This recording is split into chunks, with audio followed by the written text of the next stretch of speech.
വടക്കുംതല പനയന്നാർകാവ് ഭഗവതി ക്ഷേത്രത്തിൽ ഉത്സവത്തിന് കൊടിയേറി. ആനയൂട്ട്, ആനച്ചമയം എന്നിവയും നടത്തി.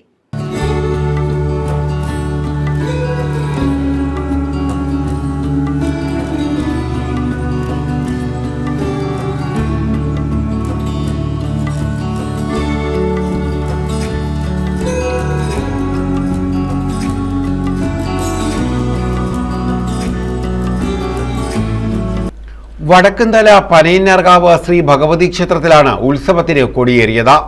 ഇതോടൊപ്പം പനയന്നാർകാവ് ആനപ്രേമി സംഘത്തിന്റെ നേതൃത്വത്തിൽ കാളിദാസ സമർപ്പണത്തിന്റെ 13ാമത് വാർഷികവും ആഘോഷിച്ചു.